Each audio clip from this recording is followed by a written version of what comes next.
ஜூலை 18ஆம் தேதி தமிழ்நாடு தினத்தை ஒட்டி முன்னாள் முதலமைச்சர் அண்ணா பேசிய ஆடியோவை பகிர்ந்த முதலமைச்சர் மு.க.ஸ்டாலின் வாழ்த்து தெரிவித்துள்ளார். தமிழ்நாடு என்ற பெயர் மாற்றம் என்பது கூட பொருத்தமற்றது, பெயர் பெற்றிருப்பது. சி.என். அண்ணாதுரை 1967இல் முதல்வராக பதவியேற்ற போது தமிழ்நாடு என்று பெயர் மாற்றினார்.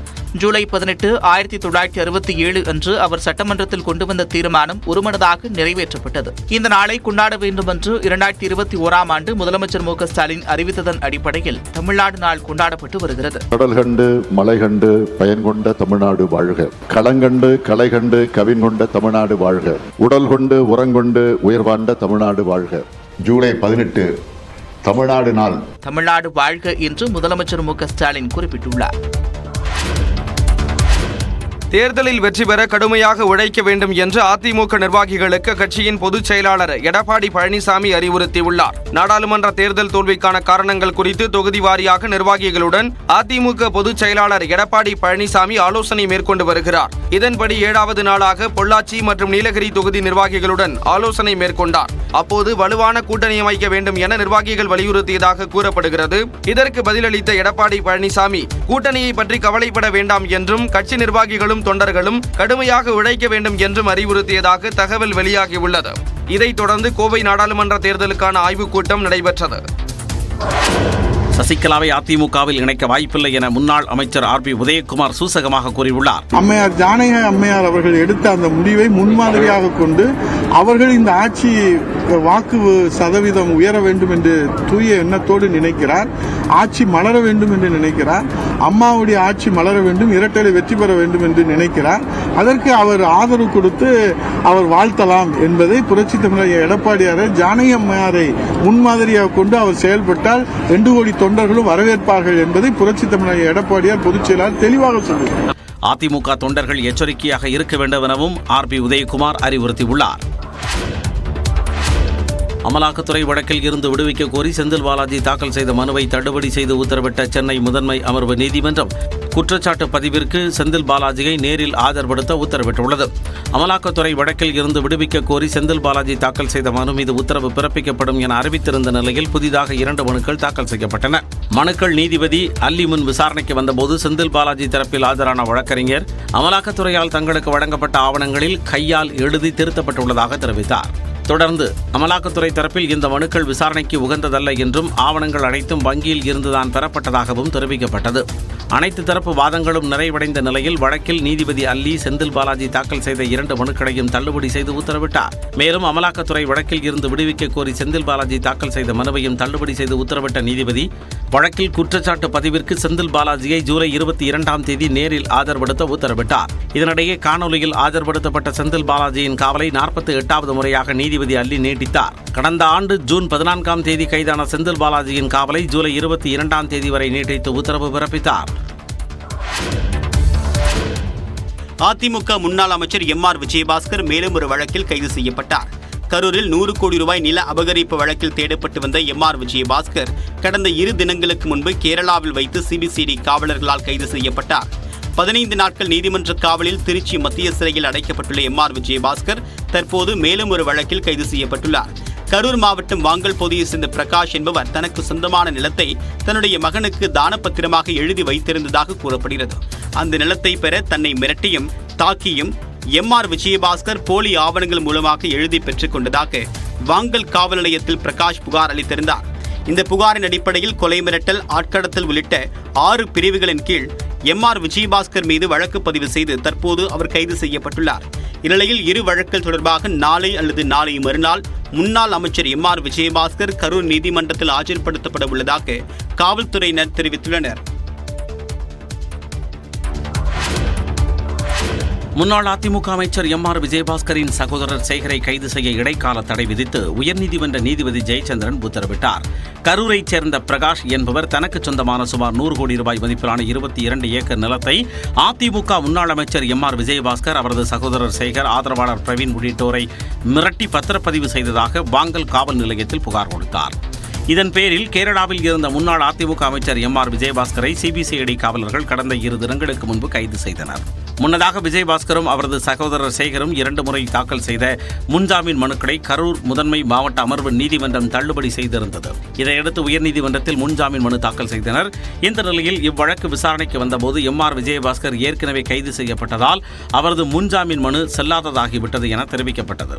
எனினும் முன்னாள் அமைச்சரின் சகோதரர் சேகரை கைது செய்ய இடைக்கால தடை விதித்த நீதிபதி ஜெயச்சந்திரன் சிபிசிஐடி விசாரணைக்கு அழைத்தால் ஒத்துழைக்க வேண்டும் என நிபந்தனை விதித்தார். மேலும் வழக்கு விசாரணையின் தற்போதைய நிலை குறித்து அறிக்கை தாக்கல் செய்ய சிபிசிஐடிக்கும் உத்தரவிட்டார். இதனையடுத்து வழக்கு விசாரணை 22ஆம் தேதிக்கு ஒத்திவைக்கப்பட்டது. ரேஷன் பொருட்கள் விநியோகிப்பதில் தட்டுப்பாடு என எதிர்க்கட்சிகள் குறிப்பிட்டு வந்த நிலையில் துவரம்பருப்பு மற்றும் பாமாயிலுக்கான குறுகிய கால டெண்டர் விடப்பட்டுள்ளது.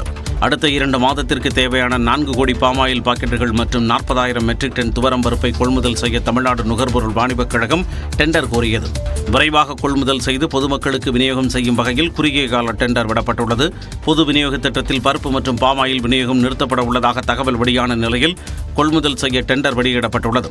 பொது விநியோக திட்டத்தில் எந்தவித தங்குதடையும் இன்றி பருப்பு மற்றும் பாமாயிலை விநியோகம் செய்யும் வகையில் இந்த நடவடிக்கை எடுக்கப்பட்டுள்ளதாக அதிகாரிகள் தகவல் தெரிவித்துள்ளனர்.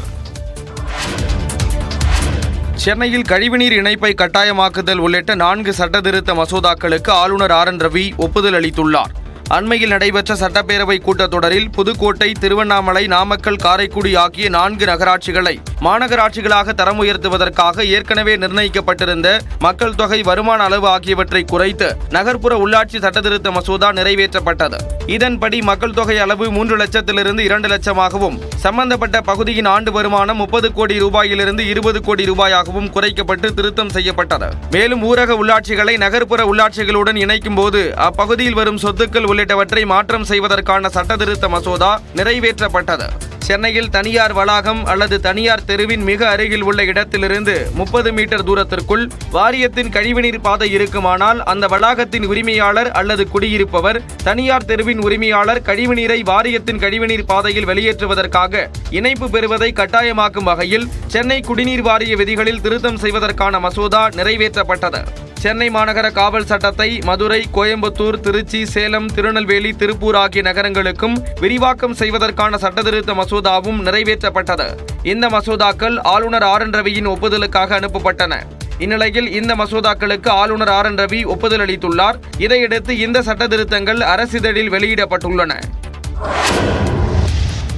மக்களவைத் தேர்தலில் போட்டியிட்டு தோல்வியடைந்த ஓ பன்னீர்செல்வம், நயினார் நாகேந்திரன், விஜய பிரபாகரன் ஆகியோர் திமுக கூட்டணி வேட்பாளர்களின் தேர்தல் வெற்றியை எதிர்த்து சென்னை உயர்நீதிமன்றத்தில் வழக்கு தொடர்ந்துள்ளனர். ராமநாதபுரத்தில் முன்னாள் முதலமைச்சர் ஓ பன்னீர்செல்வம் இந்தியன் யூனியன் முஸ்லீம் லீக் நவாஸ்கனியிடம் வெற்றி வாய்ப்பை இழந்தார். இதில் நவாஸ்கனி சொத்து விவரங்களை வேட்புமனு தாக்கலில் மறைத்ததாக குற்றஞ்சாட்டி OPS உயர்நீதிமன்றத்தில் வழக்கு தொடுத்துள்ளார். அதேபோல நெல்லையில் பாஜகவின் நயினார் நாகேந்திரன் தோல்வியடைந்த நிலையில் அவரை எதிர்த்து போட்டியிட்டு வெற்றி பெற்ற ராபர்ட் புரூஸை எதிர்த்து வழக்கு தொடர்ந்துள்ளார். அதில் தேர்தல் வாக்கு எண்ணிக்கையில் சந்தேகம் இருப்பதாக குறிப்பிட்டுள்ளார். விருதுநகரில் தேமுதிக வேட்பாளர் விஜய பிரபாகரனும் தோல்வியடைந்த சூழலில் தேர்தல் முடிந்து 45 நாட்களுக்குள் தேர்தல் வழக்கு தொடர வேண்டும் என்ற நடைமுறையின்படி சென்னை உயர்நீதிமன்றத்தில் நேரில் ஆஜராகி வழக்கு தொடர்ந்தார். எனக்கு நடந்த துரோகத்தினாலையும் சூழ்ச்சினாலும் வீழ்த்தப்பட்டனால அந்த அநியாயத்தை தட்டி கேட்க தான் இன்னைக்கு நான் நீதிமன்றம் நாடி வந்திருக்கேன். கண்டிப்பாக ஜஸ்டிஸ் எனக்கு கிடைக்கும் நான் நம்புறேன். விருதுநகர் தொகுதி வாக்கு எண்ணிக்கையில் முறைகேடு நடந்ததாகவும் விஜய பிரபாகரன் குற்றஞ்சாட்டினார்.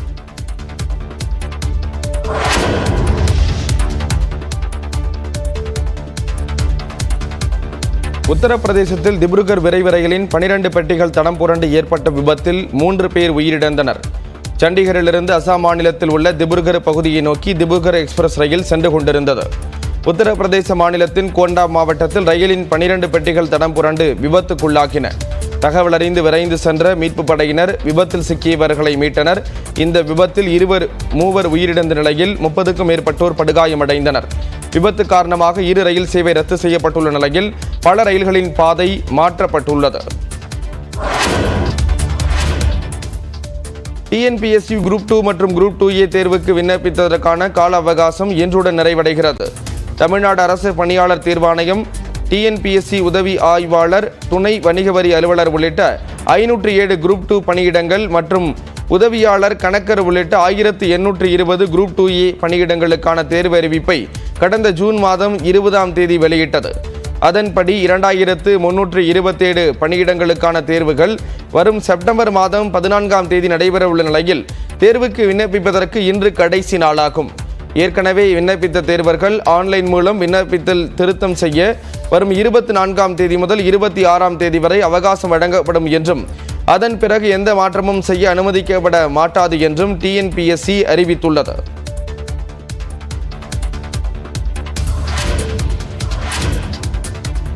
சென்னை வியாசர்பாடியில் ஏற்கனவே 2 பெண் குழந்தைகள் உள்ள நிலையில் 3ஆவதாக பிறந்த பெண் குழந்தையை கத்திரிக்கோலால் குத்தி கொலை செய்த கொடூர தந்தை கைது செய்யப்பட்டுள்ளார். வியாசர்பாடியைச் சேர்ந்த கூலி தொழிலாளியான ராஜ்குமார் விஜயலட்சுமி தம்பதிக்கு ஏற்கனவே 2 பெண் குழந்தைகள் இருந்த நிலையில் கடந்த 29ஆம் தேதி 3ஆவதாக பெண் குழந்தை பிறந்தது.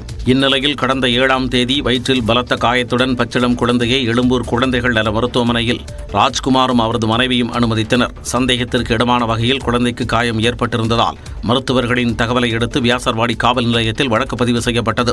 இந்நிலையில் சிகிச்சை பலனின்றி கடந்த 10ஆம் தேதி குழந்தை உயிரிழந்தது. இதையடுத்து குழந்தையை உடற்கூறாய்வு செய்தபோது கூர்மையான ஆயுதத்தால் வயிற்றில் குத்தியதால் இறந்தது அம்பலமானது. இதுகுறித்து தந்தை ராஜ்குமாரிடம் காவல்துறையினர் விசாரணை நடத்தியபோது ஏற்கனவே 2 பெண் குழந்தைகள் இருக்கும் நிலையில் மீண்டும் பெண் குழந்தை பிறந்ததால் கத்திரிக்கோலால் குத்தியதாக தெரிவித்தார்.